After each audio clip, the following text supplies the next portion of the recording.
വാരിയെല്ലുകൾ കോർക്കുന്ന രീതിയിൽ കെട്ടിപ്പിടിക്കുന്ന ഒന്നാമത്തെ വിഭാഗമേതാ?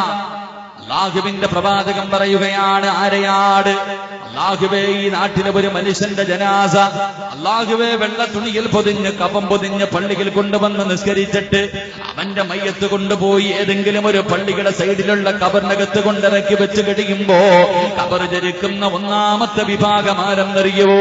ഒന്നാമത്തെ വിഭാഗമാരെന്നറിയുവോ? ഇന്നത്തെ ദിവസം ഈ സദസ്സിലിരിക്കുന്ന എന്റെ പ്രിയപ്പെട്ട ചെറുപ്പക്കാരാ, ഇന്നത്തെ ദിവസം ഏതെങ്കിലും ഒരു വഖത്ത് നിസ്കാരമുണ്ടോ?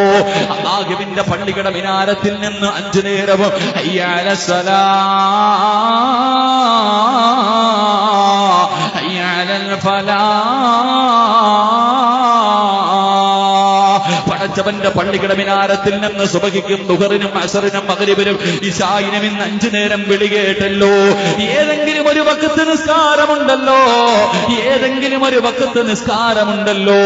പൊന്നുമോനെ, കളയാക്കിയിട്ടുണ്ടോ? ഇന്ന് രാത്രി എങ്ങാണം നീ മരിച്ചുപോയാ, ഇന്ന് വയല് കടിഞ്ഞു പിരിഞ്ഞു പോകുന്ന വഴിയിലെങ്ങാട് നിന്റെ കണ്ണങ്ങടഞ്ഞു പോയാ, നിന്റെ മയ്യത്തതാ കബറിനകത്ത് നാളെ രാവിലെ ദുഹറിന് മുമ്പ് പടച്ചവരെ കൊണ്ടുപോയി കബറടക്കുമ്പോ ആ കബർ നിന്റെ വാരിയെല്ലുകൾ കോർക്കുന്ന രീതിയിൽ ഞെരുക്കുമെന്ന് നബിയുനാ റസൂലുള്ളാഹി സല്ലല്ലാഹു അലൈഹി വസല്ലമ തങ്ങൾ പറഞ്ഞു തരികയാണ്. മുസ്ലിമീങ്ങൾ മാത്രമുള്ള നാടാണല്ലോ, മുസ്ലിമീങ്ങൾ മാത്രമുള്ള നാടാ, പക്ഷേ പള്ളിയിൽ നിസ്കരിക്കാൻ ആളില്ലല്ലോ. പടച്ചവരെ, പള്ളിയിൽ നിസ്കരിക്കാൻ ആളില്ല. എന്റെ പ്രിയപ്പെട്ട ചെറുപ്പക്കാരാ, നിന്റെ ചെവിയിലേക്ക് ബാങ്ക് വിളിക്കുന്ന ശബ്ദം നീ കേൾക്കുന്നവനല്ലേ? നിസ്കരിക്കാമല്ലാത്ത മടിയാണല്ലോ. 24 മണിക്കൂർ പടച്ചവൻ നിനക്ക് തന്നിട്ട് തിരിച്ചു ചോദിച്ചത് 25 മിനിറ്റല്ലേ ചെറുപ്പക്കാരാ? 25 മിനിറ്റാ പൊന്നുമോനെ, ഒരുപോലെ നിന്നോട് ചോദിച്ചില്ലല്ലോ. 5 സമയങ്ങളിൽ 5 മിനിറ്റായി എനിക്ക് വേണ്ടി ഒന്ന് മാറ്റിവെക്കാൻ പറയുമ്പോ എന്റെ ചെറുപ്പക്കാർക്ക് സമയമില്ല, എന്റെ പ്രിയപ്പെട്ട പെങ്ങന്മാർക്ക് സമയമില്ല, നിസ്കരിക്കാൻ മനസ്സില്ലാതെ എന്റെ പ്രിയപ്പെട്ട സമൂഹമേ നമ്മൾ നടന്നു പോകുമ്പോ വല്ലാത്ത ദാരിദ്ര്യമല്ലേ, വല്ലാത്ത ദുഃഖമല്ലേ, വല്ലാത്ത വേദനയല്ലേ?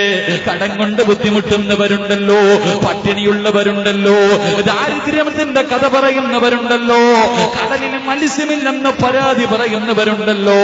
നിന്റെ ജീവിതത്തിൽ ദുഃഖവും ദുരിതവും വേദനയും കടവും പ്രശ്നങ്ങളും തമ്മിലടിയും പ്രതിസന്ധികളും പ്രതിബന്ധങ്ങളും നിന്റെ ജീവിതത്തിലേക്ക് കടന്നു വരുന്നതിന്റെ കാരണമെന്താ? നീ അല്ലാഹനെ ഓർക്കുന്നില്ലല്ലോ, നീ പടച്ചവനെ ഓർക്കുന്നില്ലല്ലോ. അല്ലാഹുവിന്റെ റസൂല് പറയുകയാ, യുർഫഉ അൻഹു ലീകൽ ഈസ്. 5 നേരം ആരാണോ എന്നെ ഓർക്കുന്നത്, 5 നേരം ആരാണോ എന്നെ ഓർക്കുന്നത്, അവന്റെ ജീവിതത്തിൽ സമാധാനമാ, അവന്റെ ജീവിതത്തിൽ സന്തോഷമാ. അല്ലാഹു അവന് ദുഃഖം കൊടുക്കില്ലെന്ന് നബിയുനാ റസൂലുള്ളാഹി